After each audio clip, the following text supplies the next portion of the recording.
El siguiente video tiene contenido educativo formativo. Derecho al descubierto. Derecho para todo. En la misma Agencia Nacional de Tránsito, así como tienen los alcodetectores, los policías para medir el grado, sí, de sangre, exacto, del grado de alcohol que puedan tener.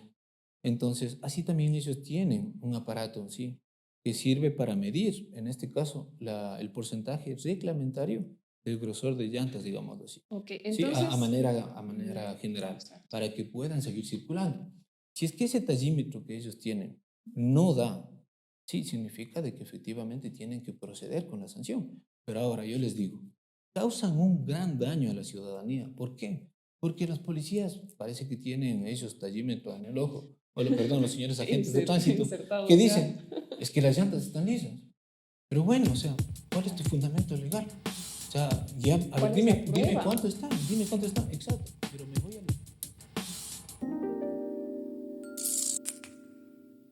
Hola amigos de nuestro podcast jurídico, estamos un día más en nuestro capítulo, aquí con un invitado muy especial, el doctor Johnny Fabián Ilbay Carrillo. Déjenme darle una pequeña introducción para que ella se presente ante ustedes. Es abogado de los tribunales de la República del Ecuador, tiene un masterado universitario en Derecho Penal Económico, tiene una especialización en Derechos Humanos, mención reparación integral y una maestría profesional en Derecho Penal. Con ustedes, el doctor Johnny Fabián Ilbay Carrillo. Doctor, preséntese, por favor. Muchas gracias a la invitación de todos ustedes, quienes conforman este prestigioso espacio de comunicación para todos los profesionales de derecho, estudiantes que nos están escuchando el día de hoy. Pues efectivamente soy un abogado en libre ejercicio por el momento y mis nombres ya lo habían dicho, para que no lo olviden, Johnny Ilbay Carrillo, trabajando aquí en la ciudad de Riobamba. De hecho, por si acaso, doctor, sería bueno también que les dicte su número de celular, por si acaso aquí les queda alguna duda, entonces le escriben al doctor y él les podrá solventar sus dudas. Claro que sí. Estamos dispuestos a resolver todas las inquietudes, todas las dudas, tanto para los profesionales, para los estudiantes y para aquellas personas que les aquejan cualquier tipo de problema. Pues si está en nuestras manos, obviamente asesorarles. Mi número es el 098-4680-552. A las órdenes. Listo, ahí la tienen. Bueno, doctor, para nosotros es un gusto tenerle aquí en nuestro podcast Derecho al Descubierto. Y la temática de hoy que hemos elegido son las contravenciones de tránsito. Dentro del COIB existen un montón de contravenciones de primera hasta séptima clase, pero creo que por beneficio del tiempo hablaríamos solo de las primeras contravenciones, ¿le parece?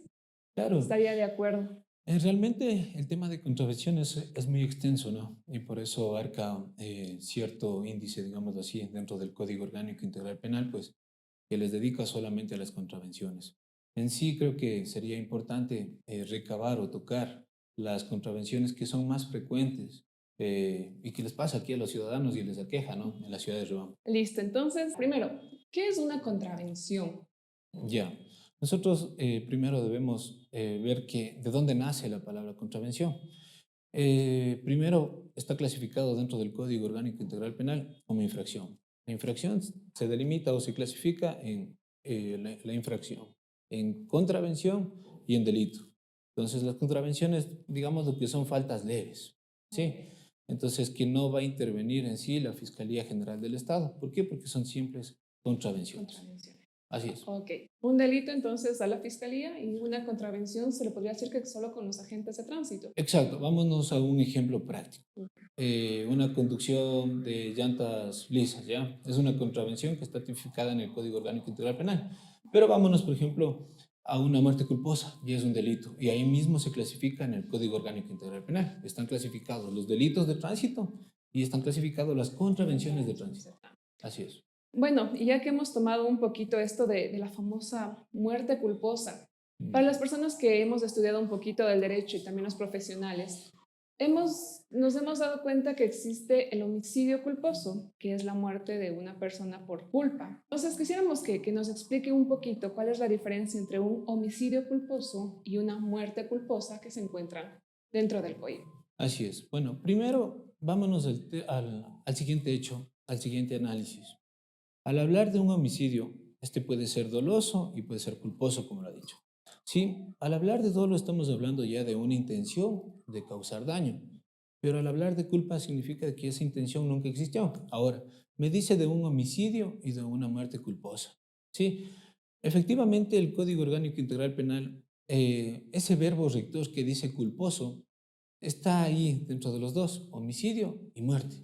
Pero vámonos al tema de tránsito. Para que sea muerte culposa, establece dentro del mismo Código Orgánico Integral Penal, primero, que debe existir ahí dentro de automotores, no tiene que estar involucrado en un accidente de tránsito dentro de automotores. Y en el homicidio, ¿no? Es, exacto, verán, lo que yo siempre hago es lo siguiente, siempre analizo el artículo y veo cuáles son los verbos rectores que determinan esa infracción.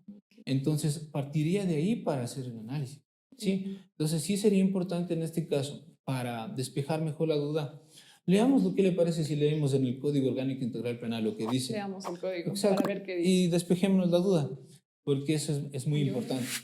Ya, vamos al 377 del Código. La muerte culposa dice, la persona que, primero, ocasione un accidente de tránsito. ¿Sí? Ok, ahí está entonces, la diferencia principal, podríamos exacto. decir. Entonces, vamos. Dice la persona que, primero, debe ocasionar el accidente de tránsito. Okay. Entonces, nosotros, como abogados litigantes, ¿qué tenemos que hacer si estamos nosotros en la defensa de la víctima? Primero, demostrar de que fue primero la persona que ocasionó ese accidente de tránsito para que pueda ser. ¿Un accidente de tránsito es necesariamente que sea entre dos vehículos o puede ser que un vehículo atropelle a la víctima y la mate? A ver, primero es lo que dice la Ley Orgánica de Transporte Terrestre y Seguridad Vial. ¿Quiénes son los que intervienen dentro del accidente de tránsito? Pues ahí están los peatones. A lo que usted se refiere, una persona, un peatón. Okay. Entonces, segundo, está interviniendo un automotor, un vehículo automotor. Entonces, ya es un accidente de tránsito. Se marquen las esferas del atropellar. Okay. Así es. Entonces, bueno, continuemos con esto. Analizamos lo que dice la muerte culposa, que efectivamente la persona que ocasiona el accidente. Nos vamos al homicidio. Dice, el homicidio culposo se define como la muerte de una persona causada por negligencia, imprudencia o falta de cuidado, pero no nos refiere nada al accidente de tránsito. Entonces ahí está resuelta la inquietud que ustedes tenían. Recuerden, en la muerte culposa por accidente de tránsito, ¿sí?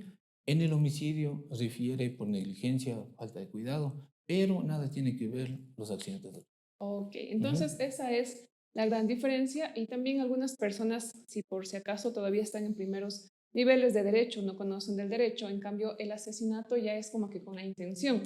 Un homicidio es sin intención, como que decir por culpa, pues sin culpa, en cambio un homicidio ya va con esa alevosía de hacer daño a la otra persona.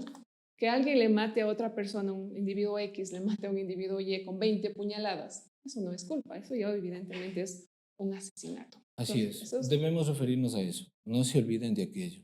Sí, que el homicidio sí puede ser culposo, pero nos vamos nosotros al asesinato. Hay las dos diferencias en el homicidio culposo y un asesinato. El homicidio culposo, estamos hablando de una culpa. ¿Por qué? Porque no tuvimos la intención de matar.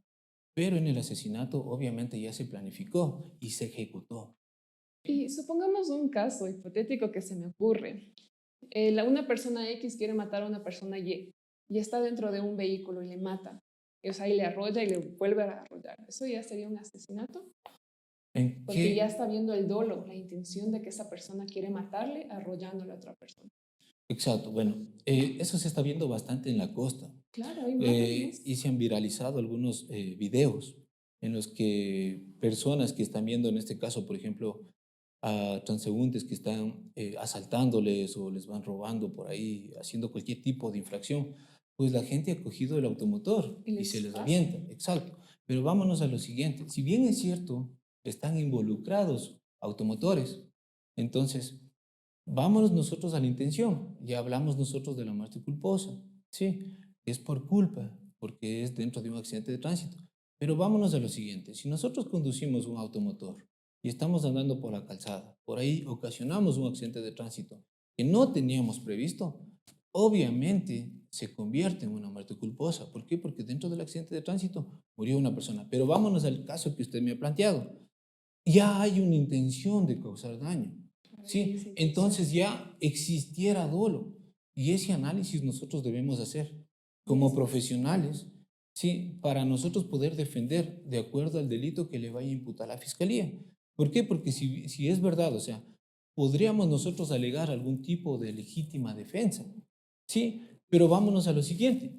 Si bien es cierto, nosotros tenemos, digamos, ese deber de proteger, en este caso, a la persona X, de que si alguien está, qué sé yo, está peligrando, en este caso, la vida de esa persona, nosotros actuar.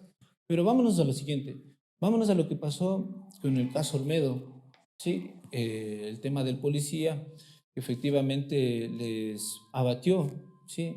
Les abatió de la vida dentro de un operativo, no operativo, sino dentro de un procedimiento que él tomó. Ahora, dentro del análisis, por ejemplo, de esa sentencia que nosotros también nos realizamos, hay lo siguiente. Si bien es cierto, al momento de que tal vez el policía observa que al menor le está sujetando tal vez y apuntándole con un cuchillo, sin embargo de aquello, al momento del accionar del policía, estos individuos se fijan de la presencia y se van huyendo. Vámonos a ese parámetro.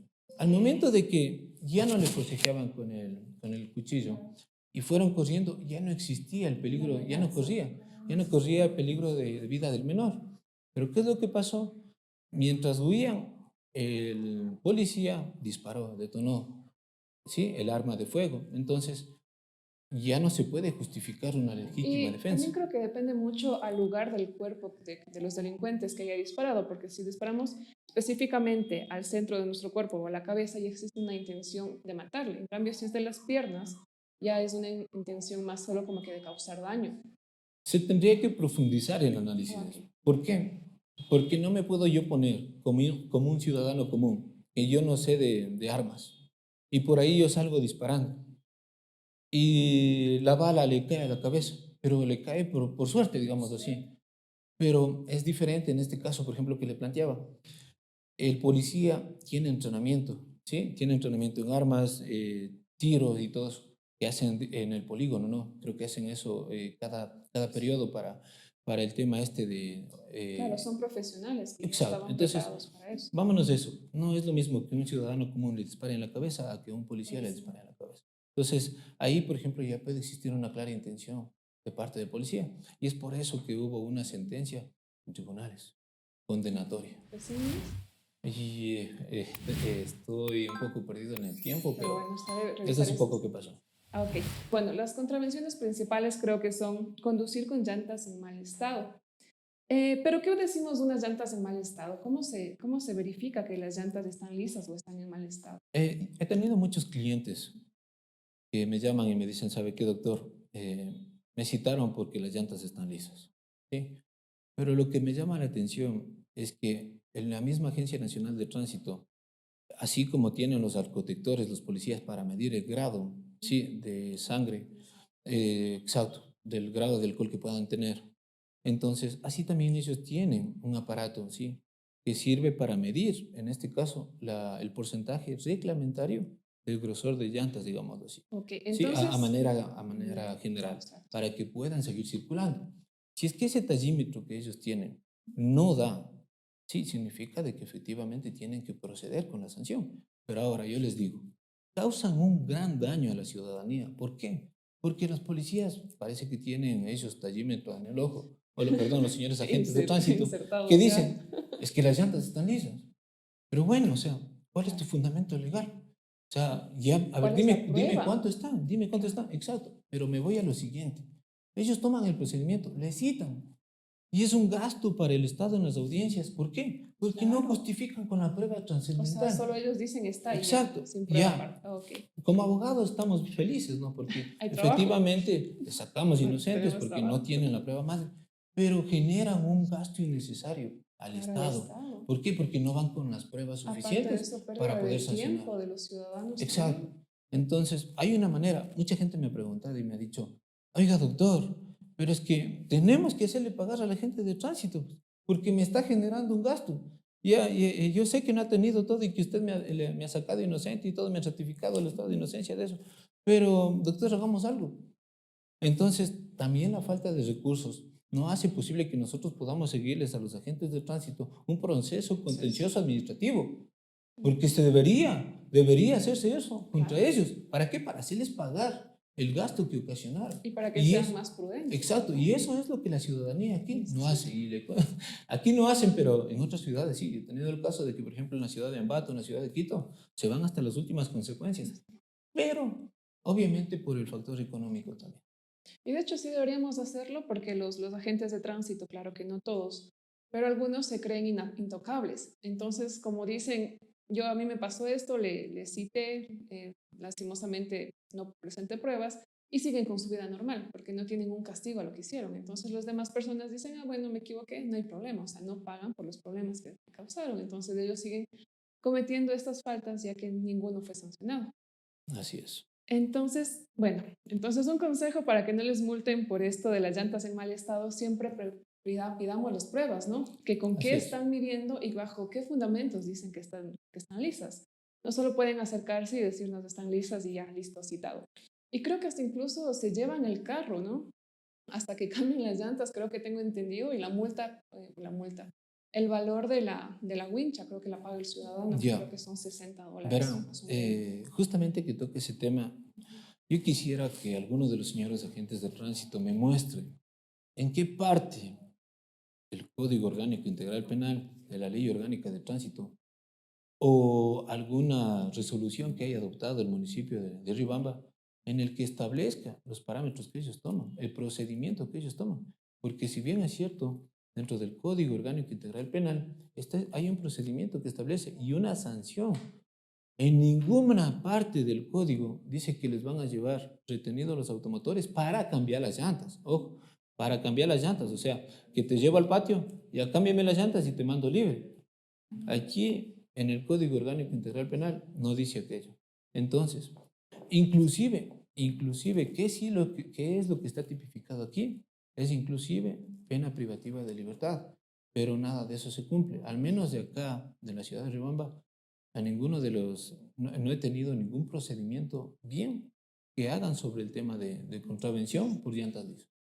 Ok, entonces creo que hay que aconsejar a la ciudadanía para que no caigan en estos procesos que llevan los agentes nacionales de tránsito, que creo que están un poquito fuera de la ley, pero eso será otro tema para conversar. Ahora vamos a la conducción bajo efectos de sustancias estupefacientes y psicotrópicas, conduciendo obviamente algún vehículo, que están a partir del artículo 383 en adelante. Y otra vuelta tenemos la conducción del vehículo en estado de embriaguez.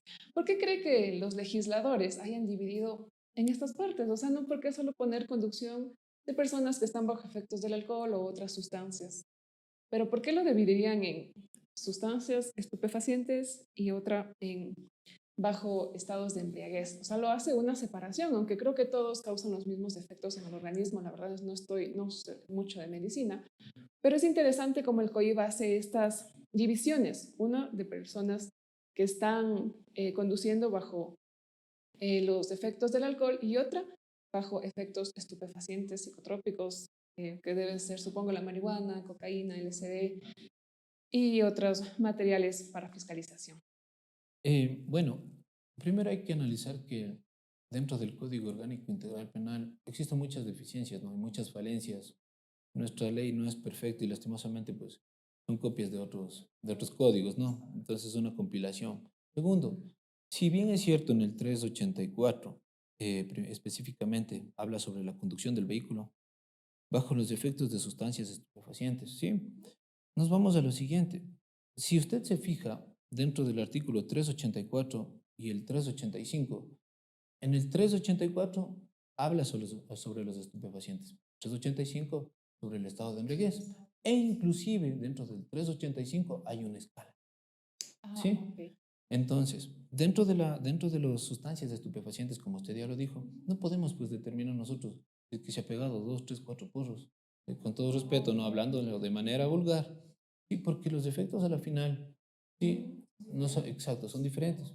En cambio, en el estado etílico, sí, nosotros podemos calcular, digamos, los gramos, exacto. Entonces, ahí viene la diferencia principal. Entonces, por eso es que en el artículo 385 divide y clasifica, claro, las personas que si sobrepasan el nivel permitido 0.3 a 0.8, una sanción. Si pasa del 0.8 al 1.2, otra sanción. Y si pasa el 1.2, el máximo de la sanción. Exacto. Entonces, esa es la principal diferencia, digamos así. ¿Sí? Entonces, pues, bueno, al menos hasta el día de hoy, yo no he visto pues que me digan, o sea, es que el señor se ha pegado 1 kilo de marihuana Claro, o ay, 100 qué gramos de fuerte. marihuana y se le va a sancionar por tal. O sea, al final te pegues una pitada y si estás bajo sus efectos, pues, Ya es una exacto. Y ahí incurres en contravención esta sanción. A diferencia del estado del etílico. estado de embriaguez. Ajá. ¿Y cómo se hacen los agentes de tránsito para ver que las personas están bajo estos efectos de sustancias estupefacientes o psicotrópicas? ¿Existe algo que ellos, como el alcocheck? En algunas cosas que he visto, en algunos procedimientos, en algunos operativos, parece que tienen un olfato de canino, la verdad, porque Les duele. incluso con mascarillas, yo he visto algunos videos y algunos procedimientos, y con mascarilla, imagínense, con mascarilla, pues, dice que de su boca emana aliento a licor, y eso le hace presumir de que está bajo los efectos de alcohol. Si usted estuviera aquí con mascarilla y estuviera conversando, porque yo no podría Oler, ver, sí, exacto, percibir percibir ese el olor. supuesto aliento a licor, pero bueno, son los procedimientos que los que están en todo el derecho cuando están haciendo operativos, los señores agentes de tránsito y la Policía Nacional de Tránsito, que también lo hace, están en todo su derecho. Ahora, si bien es cierto, la prueba de alcotest es libre y voluntaria. Y usted ha de ver que dicen cuando están tomaditos, no te hagas, dicen los familiares, no te hagas la prueba, dicen, no te hagas ninguna prueba. Claro, Tranquilo, ya nos que no encargamos. quede evidencias. Exacto. Esto es una arma de doble filo y esto es muy importante tocar. Es un arma de doble filo. ¿Por qué? Si bien es cierto, no se puede realizar la prueba de No es alcotest. obligatorio. Exacto, pero ¿qué dice en la misma norma? En el caso de que no se realice la prueba de alcotest, se presume, dice, que está con el máximo de De alcohol alcohol, que permitido. son 1.2 gramos. Exacto. Pero Es lo vámonos al máximo. siguiente análisis que parte de ahí. Escuchará lo que dice la misma ley, que en el caso de que no se haga, se presume. ¿Y qué dice la misma Constitución? Que no se puede dictar sentencia condenatoria en base a presunciones. Para dictar una sentencia condenatoria, el juzgador debe de tener el convencimiento pleno. ¿Sí? ¿Y qué dice aquí la norma? La contradicción que hay, La ¿no? contradicción. Y ahí Dice que se está presume. la basecita para ganar en cualquier Exacto. caso estos. Claro. Pero ¿qué dice la misma Constitución? Que se presumirá lo máximo. Incluso el mismo Código Orgánico Integral Penal en el artículo 5, numeral 3, sí, la duda a favor del reo. Claro, Sí, indubio por exacto. reo. Y es un principio básico y fundamental que nosotros, ese es nuestro Padre nuestro en las Claro, defensas indubio a pro todos reo. nuestros patrocinados, porque eso es lo que siempre En se duda a favor utiliza. del reo. El artículo 5, numeral 3, ¿sí? Toda persona, la o el juzgador para dictar sentencia condenatoria debe tener convencimiento de la culpabilidad de la persona, más allá de todo duda razonable. Entonces, acá la misma ley dice vuelta a la presunción. Entonces, hay un poquito de conflicto, De ¿no? contradicción. Ahora, vámonos a lo siguiente. ¿Qué dice el señor juzgador? Dice que no se ha hecho la prueba de alcotest, que no se realizó la prueba de alcotest, pero sin embargo, los señores agentes de tránsito les dicen, ¿sabe qué? Como no se quiso hacer la prueba, entonces vamos a hacer las pruebas psicosomáticas. ¿Sí? ¿En qué consiste eso? La misma ley de tránsito terrestre, seguridad vial, establece 7 pasos, parece que son, estoy un poco ahí perdido, pero dentro de ellos obviamente menciona, ¿no?, varios parámetros para hacer la prueba psicosomática. Ahora, dentro, de la misma ley establece que no es obligatorio dicha prueba. O sea, si es que quiero, yo lo hago, y si no, no. Exacto. Pero, lastimosamente, el desconocimiento del derecho hace que nosotros obedezcamos a los agentes de tránsito. Porque si yo fuera la persona que estuviera ahí, no hiciera. No hiciera. Y que va la manera de que demuestren, porque al final, por principio constitucional, ahí va otro tip, por principio constitucional que dice, nadie puede ser obligado a declarar en contra de sí mismo, ¿sí? Y un procedimiento que nos perjudique a nosotros está violentando el debido proceso y los derechos constitucionales nuestros. Entonces, son algunos tips que, bueno, manejo en materia penal. Y nosotros siempre considerar lo siguiente. Para que nos configuren la conducción en estado de embriaguez, se debe demostrar dos cosas ante el magistrado, ¿sí? La una es la conducción, ¿sí? Nos deben indicar en audiencia algún tipo de prueba que nosotros estamos conduciendo y que se nos vea que nosotros estamos conduciendo. Ahora, qué más hay? Un automotor. Si yo estoy conduciendo y no enfocan la placa del automotor, ¿cómo sé pues, cuál es el automotor que está conduciendo? ¿Sí? Vaya. Y lo otro, dice la persona. Dice, ¿sí? La persona, entonces, tiene que, vamos, los verbos rectores que dicen aquí, como le digo, conduciendo, la persona y en estado de embriaguez. ¿Cómo se demuestra el estado de embriaguez? Ya sea con la prueba de alcotest, la prueba psicosomática o la prueba que crean pertinente, que también hay en la Ley Orgánica de Transporte Terrestre. Y los agentes de tránsito, cuando detienen a personas bajo efectos del alcohol manejando, ¿el carro se lo llevan? ¿Es retenido también el carro o el carro se queda ahí o lo llevan? Obviamente que el automotor tienen que llevarlo como prueba, pues. También se lo llevan. Claro, ¿Y es eso lo necesario, lleva. o sea, y se lo llevan igual con una wincha, supongo? Es que obviamente si es que no hay algún familiar que vaya llevando el automotor, Ahí sí. no le van a ok. seguir, no le van a Sí, hacer que maneje a sí infringir, mismo. claro, si está en estado de embriaguez, no le van a decir tome maneje, porque si eso estuviera grabado, es una prueba que está viciada. ¿Por qué? Porque el mismo agente le Le dice hace que maneje. maneje, claro. Exacto, entonces Es que se les va a... ha pasado casos que dicen que han estado en el carro algunas personas y está tomando uno. Entonces vienen los agentes de tránsito y la persona copilota que está sana le dice yo puedo llevar, pero ellos le dicen no, voy a traer una wincha obviamente porque esto también hace que ellos generen dinero, ya les cobran unos 60, dependiendo 70, 80 Bueno, dólares. depende ahí ya cómo, en este caso, intervengan con el señor agente de tránsito, con la Policía Nacional, porque ellos no tienen ninguna obligación en decirles, ¿saben qué? Cojan la wincha. Ellos sí, obviamente, cuando toman procedimiento y ven que, por ejemplo, en este caso no hay quien lleve el carro, solicitan una wincha para que lleven el automotor. Pero si está un Eso, familiar sano puede manejar obviamente, tranquilamente y sí. llevar. Exacto, incluso usted ha visto que, y bueno, yo también cuando me han llamado mis clientes, les digo, vea, para que no gasten Yo le estoy llevando. incluso yo les llevo, vamos, se sube el agente de tránsito al lado, alguien resguardando, hasta que se llegue a los patios de retención, para que tomen el procedimiento. Sí. Okay. Entonces, si es que está una persona alcohólica, el conductor está embriagado, se puede decir bajo efectos del alcohol, puede un acompañante que esté sano llevar y no Así es es. necesario usar la Va wincha. llevando, pero ojo, le va llevando al patio de retención pertinente. Claro. De repente va, A pesar de va dónde le va a llevando. llevar. Y bueno, esas serían entonces las tres contravenciones principales y no sé si le parece hablar algunas otras contravenciones más chiquitas, como que unos pequeños tips para que la ciudadanía tenga como que en cuenta que se cometan bastante, pero por ignorancia no los cometan, como por ejemplo estacionarse en los pasos cebras es una contravención o llevar a personas en las camionetas o en lugares que no son también es otra Sí, contravención. bueno, primero debemos nosotros analizar la disposición reformatoria 34, me parece que es, de la ley reformatoria de la Ley Orgánica de Tránsito Terrestre y Seguridad Vial, que establece que las contravenciones de tránsito que si pagan dentro de los 20 días término, ojo con eso, si de los 20 días término, que se les va a condonar el 50%. ¿Por qué? Por pronto pago. Entonces, si dentro del Código Orgánico Integral Penal está establecido de que la multa va a ser, pongamos, de un salario básico en la contravención de tránsito, obviamente, si paga dentro de los 20 días, y digámoslo así, por aceptar que está de acuerdo con la contravención que realizó, va a pagar la mitad de lo que tenga que cancelar. Entonces, por otra parte, dentro de la misma ley reformatoria, establece ya que, me parece que es desde el artículo 387 al 391 del Código Orgánico Integral Penal, algunas de las contravenciones de tránsito ya no se rebajan puntos.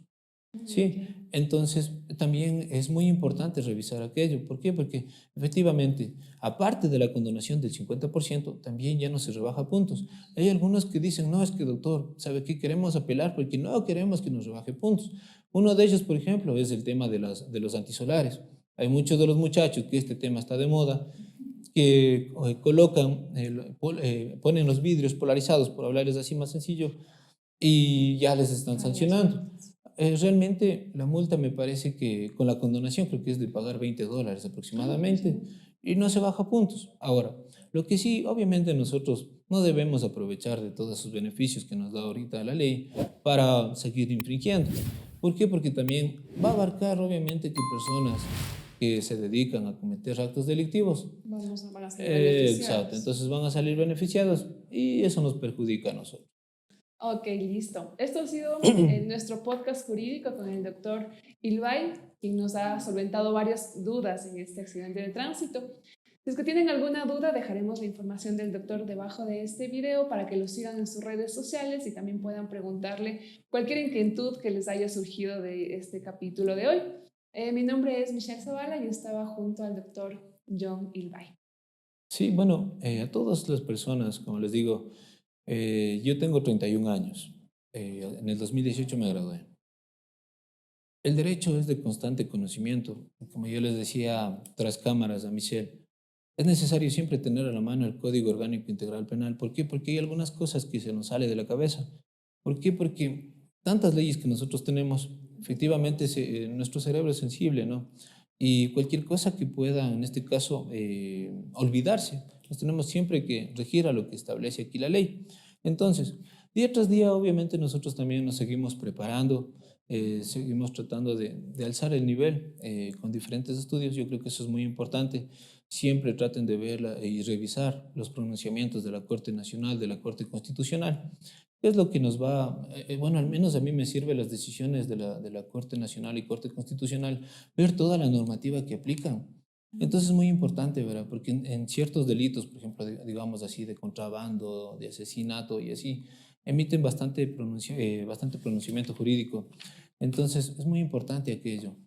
Y con todo eso nos va a servir a nosotros también para aumentar el nivel como profesionales y estar a la altura de otros juristas, ¿no?